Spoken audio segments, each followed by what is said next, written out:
하나님의 말씀은 로마서 11장 말씀입니다. 오늘 하루도 하나님의 은혜로 살아가시는 복된 하루 되시기를 간절히 축복합니다. 전반적으로 사도 바울이 쓴 바울 서신은 하나님의 은혜에 대한 말씀으로 가득합니다. 그 중에서도 이 로마서 말씀은 사도 바울이 쓴 그 어떤 성경보다도 하나님의 은혜에 대해서 강조하고 있는 성경이라고 볼 수 있습니다. 그래서 종교개혁을 일으켰던 마틴 루터를 비롯한 20세기의 칼바르트라는 유명한 신학자도 이 로마서 말씀을 강해하면서 하나님의 뜻이 무엇인지 깨달아갔고요, 하나님이 우리 인간을 향해 얼마나 큰 은혜를 베푸셨는지를 수많은 사람들에게 설교하며 전하게 되었다라는 것이죠. 우리가 교회에 있다 보면, 또 말씀을 듣고 신앙생활을 하다 보면 이 은혜라는 단어를 참 많이 듣고 또 자주 사용하지 않습니까? 그래서 무슨 이제 좋은 일이 있을 때마다 하나님의 은혜입니다, 하나님이 은혜를 베풀어 주셨습니다, 이런 말들을 자주 사용하는데요, 과연 우리가 자주 쓰는 이 은혜라는 단어 진짜 뜻이 무엇이겠습니까? 사전을 찾아봤더니 사전에는 이렇게 기록하고 있습니다. 고맙게 베풀어주는 신세나 혜택, 이렇게 이제 표현합니다. 문자적으로 표현을 했는데요, 좀 더 풀어서 생각을 하면 어떤 대가나 값 없이 무조건적으로 베풀어지는 고마운 마음이나 행위를 뜻한다라는 것이죠. 그래서 만약에 누군가 나에게 잘해주는 사람이 있는데 내가 그 사람에게 나중에 돈을 지불한다거나 어떤 대가를 치르기 때문에 그 사람이 나에게 잘해주면 그것은 은혜가 아닌 것이죠. 그렇죠?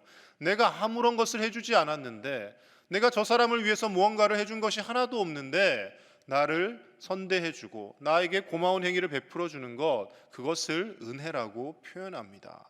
그래서 성경에서 하나님의 은혜, 우리는 하나님께 은혜를 받은 자입니다라고 표현하는 것은 우리가 우리의 구원을 위해서 우리 스스로 노력하고 행위로 이루어낸 것이 아무것도 없다라는 것을 뜻하는 것입니다.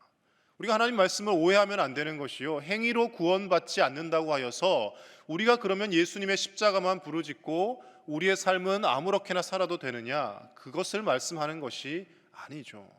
인간의 악함과 죄로 인해서는, 우리의 행동으로 인해서는 구원을 받을 만한 그 어떤 의도 내세울 수 없지만 하나님께서 전적인 은혜로 아무 대가 없이 자신의 아들 예수 그리스도를 십자가에 내어 주셨다라는 것입니다.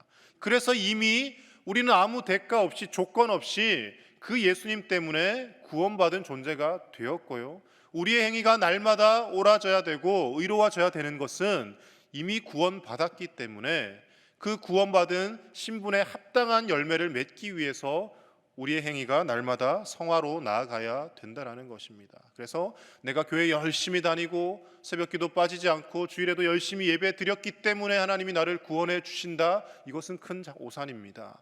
하나님이 이미 우리를 구원해 주셨기 때문에 너무 감사해서 기쁨에 이기지 못해서 하나님을 예배하고 그 하나님을 붙들며 살기 위하여서 기도의 자리에 나오는 것이고, 우리가 은혜로 구원은 받았지만 죄가 많은 이 땅에서는 여전히 아픔과 고통과 눈물이 있는 현실이기 때문에 이 현실 속에 잠식되어서 하나님을 잊어버리지 않기 위하여서 하나님의 말씀을 묵상하며 날마다 주님 앞에 바로 서야 되는 것인 줄로 믿습니다. 그렇다면 오늘 본문의 말씀을 통하여서 우리에게 베풀어 주신 하나님의 은혜, 하나님의 그 크신 은혜가 구체적으로 어떻게 나타나고 있으며 무엇이 진짜 하나님의 은혜인지 함께 살펴보고자 합니다. 첫 번째로요, 버림받을 수밖에 없는 상황에도 끝까지 버리지 않으시는 것이 하나님의 은혜라고 오늘 말씀은 나타내고 있습니다. 오늘 로마서 11장 1절 말씀 제가 읽겠습니다. 그러므로 내가 말하노니 하나님이 자기 백성을 버리셨느냐? 그럴 수 없느니라. 나도 이스라엘이니요 아브라함의 씨에서 난 자요 베냐민 지파라. 바울이 이렇게 고백합니다. 하나님이 이스라엘 민족을 버리신 것이냐, 하나님이 유대인을 버리신 것이냐, 왜 이렇게 이야기를 하고 있겠습니까? 당시에 유대인들이 예수 그리스도를 받아들이지 않았습니다. 하나님이 독생자를 보내주셨는데 그 예수님을 믿고 구원에 이르기는커녕 그 예수님을 십자가에 못 박아 죽게 만들지 않습니까? 그리고 그 후에도 물론 예수님을 영접한 사람들도 있었지만 대부분의 이스라엘 사람들, 유대인들은 예수님을 하나님의 독생자로 인정하지 않습니다. 다윗과 같은 강력한 힘을 가진 통치자, 그런 메시아가 올 것이다라고 그들은 기대하며 살았고요. 예수님에 대해서 전혀 믿으려 하지도 않았고 또 예수님을 전하는 수많은 사람들을 핍박하기까지 했다라는 것이죠. 이렇다 보니까 바울은 이방인에게 복음을 전하고자 예수님이 부르시지 않습니까? 수많은 이방인들이 바울을 통하여 돌아오게 됩니다. 그러니까 이방인들이 어떻게 생각을 합니까? 이제 이스라엘의 구원은 끝났다. 이스라엘이 택함 받은 선민이었지만 그들이 예수님을 받아들이지 않음으로 인하여 하나님이 이스라엘을 버리신 것이다라고 생각하는 사람들이 있었다라는 것이죠. 그들에게 바울이 이야기하고 있는 겁니다. 그렇지 않다라고. 하나님이 결코 이스라엘을 버리지 않는다라고. 왜냐하면 복음을 전하고 있는 나 자신도 순수 이스라엘 혈통이고 베냐민 지파의 사람이다라고 그가 이야기하고 있더라는 것이죠. 우리가 성경을 읽다 보면요, 특별히 구약 성경을 쭉 읽어오다 보면 정말 이 이스라엘 민족만큼 패역한 민족이 있을까라는 생각을 가끔 하게 됩니다. 하나님이 저렇게 많은 기적을 보여주셨고 저렇게 많은 은혜를 베풀어 주셨는데 왜 저들은 또 돌아서면 범죄하고 우상 숭배를 하고 하나님을 떠날 궁리만 할까라는 생각을 하게 되지 않습니까? 그런데 그 모습이 다름이 아닌 저와 여러분들의 모습이더라는 것입니다. 우리도 예수님을 믿고 하나님으로부터 그 큰 은혜를 받고 우리가 살아오면서 지금까지 얼마나 많은 하나님의 은혜를 체험하며 순간순간 하나님의 기적이 아니고서는 설명할 수 없는 시간들을 살아왔습니까? 그런데 또 조금 큰 일이 생기면 이내 그 은혜를 잊어버리고 하나님을 떠나 돌아서서 세상적인 방법으로 내 인생을 해결해 보려 하고 세상의 많은 인맥과 돈과 명예와 여러 가지 것들을 동원해서 내가 좀 더 편안하고 안락하게 살아보려고 하는 것이 우리의 모습 아닙니까? 이 이스라엘의 어리석은 모습이 저와 여러분들에게 다 있더라는 것이죠. 이방인들은 당시에 생각을 했을 것입니다. 저 이스라엘 민족들 이제 더 이상 가망이 없다. 이제 더 이상 구원받을 가능성이 없다. 하나님이 아브라함을 갈대아 우르 지방에서 부르셔서 우상 숭배를 하고 있던 그 아브라함의 아버지 데라의 집안을 아브라함을 통하여 하나님께 선택받는 선민으로 세우시지 않습니까? 그리고 이삭과 야곱을 통하여 12지파가 나오게 하시고 하나님의 은혜를 그 누구보다도 입었던 민족입니다. 그런데 그들은 틈만 나면 하나님을 떠나죠. 애굽에서 400여 년을 노예살이를 하다가 그들이 출애굽을 하지 않습니까? 40년 동안 광야에서 하나님이 내려주시는 만나를 먹으며 구름 기둥과 불 기둥을 경험하며 홍해가 갈라지는 놀라운 역사를 경험하고서도 그들은 모세와 아론이 조금만 자리를 비우면 금송아지를 만들고 우상 숭배를 했던 사람들입니다. 그렇지만 하나님이 또 참으시고 또 참으십니다. 모세의 기도를 들으시고 멸해버리고자 했던 그 이스라엘 민족들을 살려주시고, 물론 출애굽 1세대들은 여호수아와 갈렙 외에 아무도 가나안 땅을 밟지 못했지만 그러나 그들의 후손이 가나안 땅에서 먹고 살도록 하나님 또 인도하시지 않습니까? 그런데 그 가나안 땅에 들어온 그 후손들도 어떻게 됩니까? 틈만 나면 바알을 숭배하고 아세라를 숭배하고 농경지가 풍요로워지는 모습을 바라보며 이방인들이 행하던 그 습관들을 따라 하더라는 것이죠. 그래서 다른 이민족의 침입을 받게 되면 그제서야 하나님께 눈물을 흘리며 부르짖고, 하나님이 사사를 보내셔서 구원하시면 또 좀 평안해지면 또 타락하고, 그리고 또 부르짖고 하나님이 구원하시고 또 타락하고, 이것이 계속해서 반복되지 않습니까? 왕정시대에 넘어와서도 마찬가지입니다. 다윗을 통하여 하나님이 강력한 나라를 세워주셨음에도 불구하고 그 강력한 부귀영화가 얼마 가지 못합니다. 바로 그의 아들 솔로몬 때까지 유지되다가 그 이후에 남과 북으로 나라가 나뉘어지지 않습니까? 나라가 쪼개어지고, 그리고 아수르와 바벨론에 의해서 북이스라엘과 남유다가 멸망하고, 그리고 포로 생활에서 하나님의 은혜로 또 기환을 하였건만 또다시 우상 숭배를 하게 되고 헬라와 로마의 지배를 받게 되는 이 반복적인 상황들, 무엇 때문에 비롯된 것입니까? 하나님의 그 크신 사랑과 은혜를 깨닫지 못하고 틈만 나면 하나님을 배반하고 돌아서는 그들의 모습에서 비롯된 것이죠. 신약시대에 와서 예수님은 이 답답한 현실을 바라보며 마태복음 11장 20절에서 21절 말씀에 이렇게 책망에 섞인 말씀을 하십니다. 제가 읽어드리겠습니다.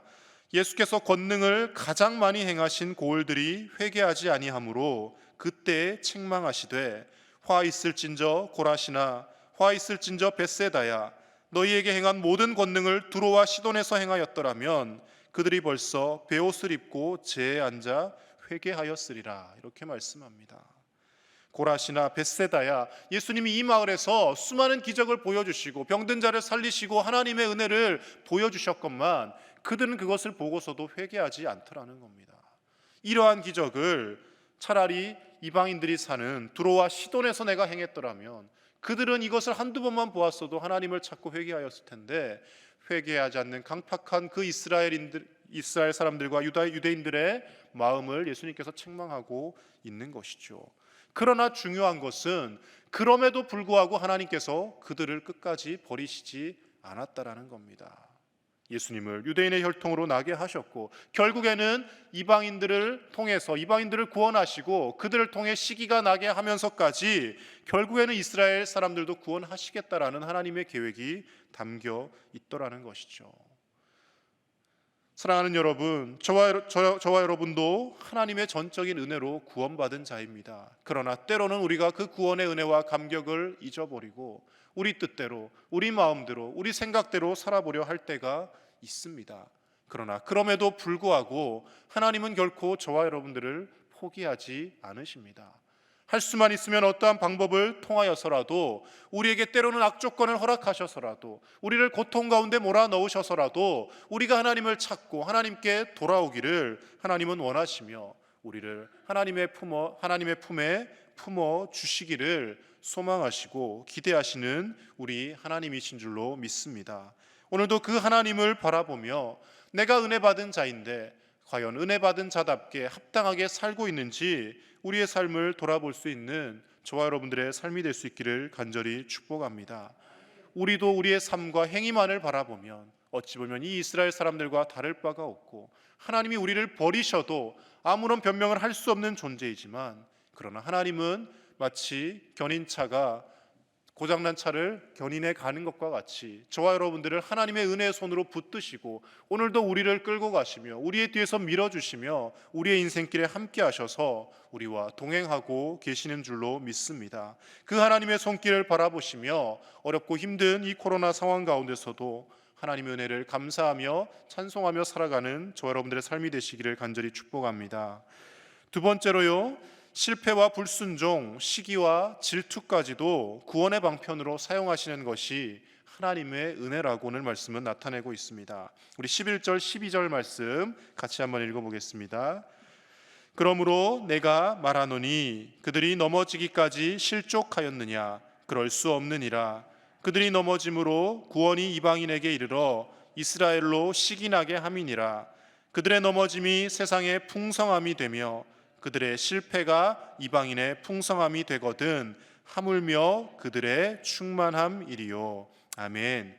바울이 뭐라고 고백하냐면요, 이스라엘 백성들이, 유대인들이 예수님을 배척하고 받아들이지 않고 그들이 예수님을 온전히 영접하지 않았지만, 그러나 그 악조건의 상황까지도 하나님은 모든 인류를 구원하시는 은혜의 방편의 도구로 사용하실 것이다라고 이야기를 하고 있는 것입니다. 당신네 이스라엘 사람들이 믿지 않았기 때문에 하나님은 나를 이방인에게 사도로 보내셨습니다. 그리고 이방인들을 구원받게 하시고 이방인들의 교회에서 수많은 부흥이 일어나게 하셨습니다. 그러나 그것으로 끝나는 것이 아니라 이 이방인들이 하나님의 은혜를 입고 하나님의 백성 되고 하나님의 자녀가 된 모습을 바라볼 때 당신 유대인들이 시기가 나게 하고 질투가 나게 하여서라도 다시 저 하나님 우리 아버지셨는데, 저 하나님 우리를 선택한 분이셨는데 라고 시기하고 질투하게 해서라도 하나님은 이스라엘 민족을 구원하실 것이다 라고 말씀을 하고 있는 것입니다. 자녀들을 기르다 보면요, 가끔 말도 안 되는 억지를 부리며 때를 쓸 때가 있습니다. 저희 큰딸이 지금 4살입니다. 한창 미운 짓을 할 미운 4살이라고 표현을 하죠. 부쩍 요즘 들어 이상한 고집이 늘었습니다. 같이 자고 있다가요, 아침에 일어나서 방에 자기보다 먼저 방문을 열고 나가면 울고 난리가 납니다. 자기가 먼저 문을 열고 나가야 된다는 거죠. 밥을 먹을 때도 자기가 먼저 앉아야 됩니다. 자기보다 먼저 앉았다고 울고 불고 난리가 납니다.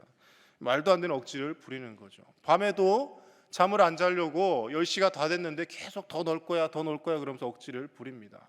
그때 가장 잘 통하는 방법이 하나 있습니다. 지금 어린이집에 있는 다른 친구들 다 잠자고 있는데, 다 키 크고 있을 텐데, 그러면 나도 잘 거야 그러면서 갑자기 누워 있습니다. 자기 스스로 혼자만의 상황을 바라볼 때는 계속 하지 않겠다라고 때를 쓰다가 다른 친구들을 끌어들여서 그 친구들은 지금 잘하고 있는데 그 친구들은 더 큰 혜택을 볼 텐데라고 하면 그것을 시기 질투하면 이제 자기도 하게 되더라는 것이죠. 물론 이게 교육적으로 크게 좋은 방법은 아니지만 때로는 이렇게 할 수밖에 없을 상황이 있습니다. 다른 사람들의 모습을 다 가져와서 그것을 시기나게 하고 질투나게 해서라도 은혜 자리에 들어오게 하고 싶은 것, 그것이 하나님의 마음이라는 것이죠. 이방인들을 구원하시면서 그들이 하나님의 은혜를 입고 사는 모습을 보여주면서 이스라엘 백성들 제발 정신 좀 차려라. 저와 여러분들을 거기에 대입한다면 어떻게 하시겠습니까? 신앙생활을 하고 있는 우리가 하나님의 은혜를 망각하며 살아갈 때 믿지 않는 수많은 사람들이 하나님께로 돌아오고 그들이 구원받는 모습을 보며 우리가 예수님을 처음 만났을 때 그 기쁨과 감격을 떠올리며 좀 살으라고 하나님께서 말씀하시지 않겠습니까? 처음 예수님을 믿고 내가 구원받은 자라는 것을 깨달았을 때 우리가 얼마나 큰 기쁨과 감격으로 살았습니까? 그런데 어느샌가 그 기쁨과 감격은 다 사라지고 하나님은 당연히 나를 위해서 모든 것을 베풀어 주시는 도깨비 방망이와 같이 생각하며 살고 내 생각대로 조금만 일이 이루어지지 않으면, 기도 응답이 조금만 빨리 이루어지지 않으면 하나님 나를 사랑하지 않으시는가 보다, 하나님 나를 버리셨나 보다, 그렇게 실족하며 살아가는 것이 우리의 인생 아닙니까? 그러나 하나님은 여전히 우리를 붙들고 계시고 저와 여러분들의 삶 가운데 깊이 개입하고 계신 줄로 믿습니다. 어찌 보면 이 힘든 코로나의 악조건도 하나님께서 사용하셔서 우리에게 경각심을 주시고 그동안 우리가 회개하지 못하고 하나님 은혜를 누리면서도 은혜를 은혜로 받지 못하고 살아오던 우리에게 이제 우리 힘으로 할 수 있는 것이 아무것도 없으니 하나님을 찾고 하나님 앞에 더 부르짖고 눈물 흘리며 나아오라는 하나님의 신호가 아닌 줄 모르겠습니다. 하나님 앞에 정말 우리가 때로는 여러 가지 악조건의 상황을 경험하며 살아가지만 그러나 하나님께서는 그 모든 상황들까지도 선하게 사용하셔서 우리를 구원할 은혜의 방편으로 삼고 계시다라는 것을 기억하며 오늘도 하나님 은혜에 감사하며 감격하며 살아가는 저와 여러분들의 삶이 되실 수 있기를 간절히 축복합니다. 그래서 이 은혜를 깨달은 바울이 33절에서 마지막 36절까지 하나님을 힘있게 찬양하고 있습니다. 우리 마지막으로 33절에서 36절 말씀 함께 하나님을 찬양하는 마음으로 읽겠습니다. 깊도다 하나님의 지혜와 지식의 풍성함이여 그의 판단은 헤아리지 못할 것이며 그의 길은 찾지 못할 것이로다. 누가 주의 마음을 알았느냐? 누가 그의 모사가 되었느냐? 누가 주께 먼저 드려서 갚으심을 받겠느냐? 이는 만물이 주에게서 나오고 주로 말미암고 주에게로 돌아감이라. 그에게 영광이 세세에 있을지어다. 아멘. 오늘 하루도 바울의 이 찬양과 고백처럼 하나님, 어려운 현실을 살고 있지만 그러나 하나님께서 지금까지 이미 우리에게 부어주신 은혜가 너무나 크고 놀랍습니다. 그 은혜를 망각하지 않게 하여 주시옵소서. 내 힘으로는 내 머리로는 때로는 하나님의 계획이 헤아려지지 않지만 그러나 우리보다 더 깊고 넓으신 하나님의 뜻이 있음을 믿고 천지 만물을 창조하시고 다스리며 운행하시는 그 하나님의 크고 넓으심을 오늘도 우리가 믿음의 눈을 떠서 바라보며 찬양하며 살게 하여 주옵소서. 고백하는 저와 여러분들의 삶이 되시기를 우리 주 예수님 이름으로 간절히 축복합니다. 이 시간 우리 마음을 모아 함께 기도하겠습니다. 죄로 인해 죽을 수밖에 없던 우리를 끝까지 포기하지 않으시고 구원해 주신 하나님의 그 사랑, 독생자를 아끼지 아니하시고 내어주신 하나님의 그 큰 사랑에 감격하며 사는 오늘 하루가 되게 하여 주시옵소서. 코로나의 이 힘든 현실과 상황만 바라보는 것이 아니라 하나님의 은혜를 바라보는 믿음의 눈을 뜨게 하여 주시옵소서. 함께 기도해 주시고 그리고 이번 주부터 시작된 교회학교와 청년부 바이블 캠프, 우리가 비록 예년처럼 모여서 수련회를 하지 못하지만 이 온라인을 통하여 하나님의 말씀을 나누는 이 시간들이 하나님의 은혜로 우리 아이들에게 하나님 말씀이 들려지고 가슴속 깊이 하나님의 마음이 전달되는 귀하고 복된 시간 되게 해달라고 이 시간 하나님 앞에 함께 기도하겠습니다. 하나님 아버지 감사합니다. 오늘도 이 새벽 우리를 주님 전에 부르셔서 하나님의 귀한 말씀 듣고 하나님의 은혜를 깨닫게 하심을 감사를 드립니다. 죄로 인하여 죽을 수밖에 없었고 정말 우리 행위만을 바라보면 하나님이 우리를 버리셔도 아버지 하나님 우리가 아무런 변명할 것이 없사온데 그러나 하나님 끝까지 우리를 놓지 않으시며 붙드시며 오늘도 우리와 함께 하시고 우리에게 값없이 은혜를 베풀어 주심을 감사를 드립니다. 하나님의 그 은혜를 깨닫고 깨닫고 살게 하여 주시옵소서. 하나님의 은혜를 망각하지 않게 하여 주시옵소서. 힘든 현실만을 바라보며 고통스러워하는 것이 아니라 은혜를 바라보게 하시고 하나님의 살아 역사하심을 바라보게 하시고 하나님 앞에 우리가 구원받은 자임을 깨닫고 날마다 주님을 찬송하며 살아갈 수 있도록 하나님 우리와 함께하여 주시옵소서. 하나님을 높이며 찬양하는데 우리의 입술을 사용하게 하여 주시옵소서. 아버지 하나님, 불평과 원망과 여러 가지 악한 말들로 우리 입술을 채우지 않게 하여 주시고 오늘 하루도 감사의 말, 오늘 하루도 은혜의 말, 아버지 하나님 다른 사람의 생명을 살리고 하나님 사람들을 높여주는 말들을 하며 살아가는 우리가 될 수 있도록 주님 인도하여 주시옵소서. 하나님 아버지, 교회학교 청년부 바이블 캠프를 하나님께서 축복하여 주시고 하나님 가르치고 또 전하는 말씀을 전하는 교육자들에게 성령의 충만함을 더하여 주시고 하나님 수많은 아이들을 보내주셔서 하나님 인터넷 온라인 감상 공간에서 이루어지지만 그 가운데서도 하나님의 말씀이 전해지게 하시고 하나님 귀한 말씀이 우리 아이들의 가슴 속에 새겨지며 30배, 60배, 100배의 열매를 맺는 놀라운 은혜의 시간 될 수 있도록 하나님 도와주시옵소서. 아이들의 관심이 다른 데 있지 않게 하시고 하나님의 말씀을 듣고 싶은 마음을 허락하여 주시며 성령 하나님 우리 아이들의 마음을 움직여 주셔서 주님 앞에 나올 수 있도록 하나님께서 친히 강권하여 주시옵소서. 코로나의 상황이 속히 사라지게 하시고 백신과 모든 부작용이 사라질 수 있도록 주님 역사하여 주시옵소서. 아버지께서 친히 함께 하시고 주옵소서.